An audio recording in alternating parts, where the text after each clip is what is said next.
Hello everybody, it's Maikito. Quickly going over yesterday's picks. It was an average day, 3-3, 2-2 on player props. Courtois lower than point 0.5 goals allows hit. Vinicius over 1.5 shots in target hit.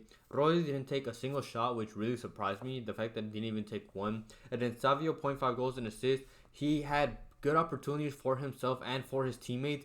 Girona didn't even score a goal, which I was really surprised. So honestly, if they would have scored that one, he definitely would have been involved. They were just unlucky not to score. And then when it came to player props, the Real Madrid first half 3 money line hit. I believe they were winning like 1-2-0 by the halftime, so that was an easy one. And then like I said, Girona. I knew Villarreal were going to be aggressive, but Girona were just really unlucky to not score. They had plenty of opportunities. So an average day tomorrow.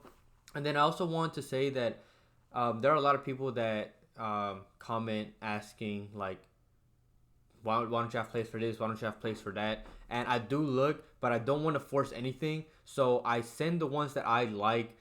Originally, I was only an underdog channel, but I tried to obviously give more picks for everybody that likes it bet because there might not be some on underdog and there might not be some on price picks. But I try to just find the ones that I like. So if you guys just keep asking why I don't post this, why I don't post that, it's because I didn't find any that I like, and it's as simple as that. I'm only going to give the ones that I like, the ones that I'm comfortable with, so that's what I'm going to continue to keep doing. And with tomorrow's play, there's also a couple games. Lines are are sharp in general, especially because it's the end of the season, and it's a little harder to predict just because you don't know which teams are going to actually try to play and which ones are not going to try to play. So there were a couple plays that I did like, so I will get into those. My first one is in the English Premier League. It is Bart Verbruggen, higher than 3 saves, playing at home for Brighton, going up against Chelsea. He averages 3.05 per 90, so he averages those 3. We just need him to get one more. And he saves 70.1% of his shots, which is really good. Chelsea averaged 4.7 shots on target away from home. They're projected to have around 6 shots on target. So if they do shoot those 6, which I expect them to, I expect him to save 3 for sure. It's just whether he gets that 4th. And Chelsea will be aggressive because they're fighting for top 6. I believe they're tied for points or will be tied for points if they win. So they're going to be aggressive and they're going to be shooting. And they have Cole Palmer, like I said. I just like him because he opened the space for his teammates and he'll take shots. So Chelsea will be shooting those shots. And in the first game, they have 5 shots on target, which their keeper Steele only had 2 saves, and he only saves 56% of the shots that he faced, which wasn't good. But now they have Verbruggen, who's a better keeper than him, and even if they shoot those 5, he still gets 3. He's a good keeper. They're playing at home, so I like Verbruggen to go higher than 3 saves. My next one is actually on the other side. The other goalkeeper is Petrovic to go higher than 2.5 saves. He averages 3.44 per 90, so averages more. He averages 65% of his 65.7% of the shot that he faces. He saves, so he's average. It's not like he's super crazy good or anything. But Brighton averaged 6.4 shots on target at home, and they're projected to have around 5 to 6 shots on target. So we just need him to save half of those. He saves 65.7% of his shots. So we just need him to get 3 of them, which I expect him to. And then Chelsea while they are good in the attack, they are also weak when it comes to allowing opponent shots. They allow 15.9 shots away from home, which is relatively high for a team like them. And it's going to be important because Brighton like to play off the counter. They're going to have plenty of opportunities too because, like I said, Chelsea is going to be aggressive. He's going to have to be there to stop them. Brighton in the first game away from home had 9 shots on target. So if he faces those 9, he easily goes over this mark. He's expected to have 6. Like I said, we just need him to get 6 or half of those. And Brighton keepers, when they've played at home, the opposing keepers have gone over this mark just off of their saves alone, not including the ones that go in. They have saved 3 or more in the last 4 out of 5 home games for Brighton. So I like Petrovic to go higher than 2.5 saves. My next pick is in Spain, La Liga. It is Iñaki Williams to go higher than 2 shots, playing away from home for Bilbao, going up against Celta Vigo. He averages 2.5 shots away from home. We need him to get at least 2 to push. It's whether he gets that 3rd. He averages 2.95 shots per 90, so he averages 3 per 90. And he went over when he played them at home. He had 3, and they're trying to fight and keep that top 5 spot. They're like kind of in the spot where if they lose, they'll be at risk. and if they win, they secure it. And he's gonna be a main part of that. He's usually plays on the right as a winger, but now he's been playing as a striker the last 2 games because Gurugeska has been injured since 3 games ago. So he moved up and he's been playing as striker now, which is better for us because that gives him more opportunities. And we need him to get at least 2. So I just think this is a good spot. It's a safe spot. In both games where he played as a striker since the Gurugeska's injury, he's had 2 shots and 5 shots. So he's had 2+ in both of those games. And Celta are weak off the wings, which is where Bilbao likes to play. They have players like Nico Williams who are going to play off the wing, and Fidi Iñaki, they're brothers that have good chemistry. So I just like this safe spot for a Bilbao team that's going to need to be aggressive as well. So I like Iñaki Williams to go higher than 2 shots. And then my last player prop is still in Spain La Liga. It is Mason Greenwood, higher than 2.5 shots, playing at home for Getafe, going up against Atletico Madrid. He averages 3.1 at home, so already averaged higher than this mark. And when he played them earlier in the season away from home, he had 5 against them. We just need him to get 3. And he shoots from anywhere. He loves to take long shots, so given the opportunity, he's going to shoot. So he's a shooter. He likes to shoot from anywhere. And Atletico struggle to defend skillers and dribblers, which is what Mason Greenwood is. He's a good dribbler. And he's been playing more aggressively as a striker, sometimes play off the wing, but he's projected to play as a striker, and that's because they've had a major injury in Borja Mayoral since like half of the season. So he plays up there a lot, and even when he plays off the wing, he plays as a second striker. So he's going to be up there going up against Atletico. And Getafe averaged 12 shots at home, while Atletico allowed 12.2 shots allowed. So as long as Getafe gets those 12, I'm confident that he'll get this mark. He's gone over this mark in 4 out of 5 games in which Getafe shoots 12+. And even then, he takes a lot of their shots.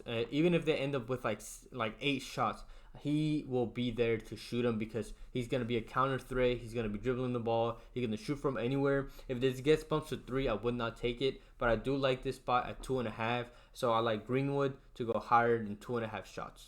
I want to give a shout out to my partner, Underdog Fantasy. You can use code Maikito, linked in the description. They'll match your first deposit up to $100. I also have my Fliff promotion code in the description if you want to use that. It's a mobile app where this is where I play my money lines. And also have my Cashapp linked in the description if you are ever feeling generous and want to donate. Never required, but anything that you guys send do help. And then, like I mentioned last video, I also have the YouTube memberships now available that you can join. It is for the people that want to get the plays early, just in case the plays do end up getting bumped or taken off. So like I said in the last video, it doesn't change anything in the channel. It's just for those that want to get them a little early. So I thank anybody who supports me in any way. So my first moneyline play is in Spain La Liga. You can do one of 2. You could do either the Sevilla moneyline against Cadiz, which is what I'm leaning towards, but you can also take the Sevilla over 1.5 goals. If they get those 2 goals, I think they will win. I don't think Cadiz scores 2. The reason why I'm leaning more towards their moneyline is because there's always the chance that they just win 1-0 against Cadiz. But Sevilla, I like them to win because Cadiz have a horrible attack away from home. They're the worst in the league. They've only scored 8 goals in 17 away games, so they score every other game. So if they don't score, I guarantee you Sevilla wins that game for sure. Cadiz have not even won a single away game, so it's just whether or not this doesn't end in a draw. But I do like Sevilla to score, which is why I think they'll win. Cadiz are close to relegation. I believe they're like 5 points behind. They're in the relegation zone. So Cadiz are going to try to be aggressive. But the thing is, Sevilla are good at playing on the counter attack, which is where Cadiz really struggle to defend. So I easily seeing Cadiz trying to pressure Sevilla. But I expect Sevilla to play a 5-back. They know what Cadiz is going to try to do. So they're going to play a 5-back, 5 defenders, and defend any Cadiz attacks they try to do. And then hit them off the counter where they're weak, which is why I think Sevilla is going to win. And they're playing at home, which is even better for them. So you can take either the Sevilla money line, or if you want to try to get a little more value or more plus, I guess more money out of it, you can take Sevilla over 1.5 goals.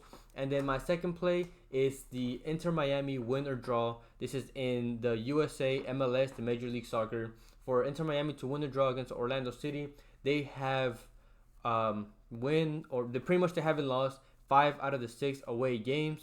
Orlando, on the other hand, they have played 6 home games and have only won one of them. So already good value when it comes to that. Inter Miami have actually won their last 5 games in general. So I just think you're getting good value. This is a play you can add to like another one and make it plus money. You're getting good value for the fact that I just don't think they'll lose against an Orlando side that have only won one game.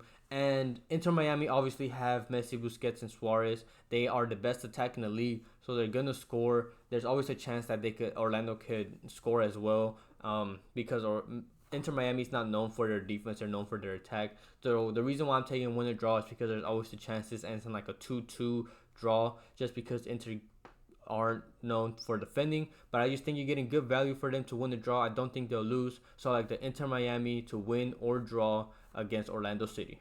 Thank you everybody for watching. If you do enjoy the content, please consider liking, commenting, and subscribing. Anything you guys do to support the channel, I really do appreciate. Hopefully tomorrow we cash out. Like I said, yesterday was an average day. It's not like it was a bad day or anything. It's just that compared to what I've done the last couple days, last week, not as good, but still an average day. I know most people like to just take one or two from mine and then just combine them with their own, which is really probably the best way to do it, just because no matter who you take, whether it's me or other YouTubers or whatever, you shouldn't just always just blindly tell everybody. Make sure you do your own research and incorporate your own picks. It's probably the most profitable way.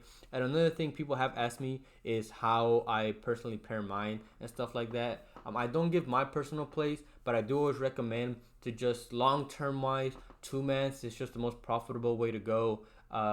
Just because when you insert that third or fourth, that one player is always going to end up letting you down most of the time. So if you just do 2-mans and put those together, you put two, as long as one of the two slips hit, you'll profit regardless. So long-term wise, in my personal opinion, 2-mans is the way to go. But other than that, I hope you all have a good night and we can cash out tomorrow.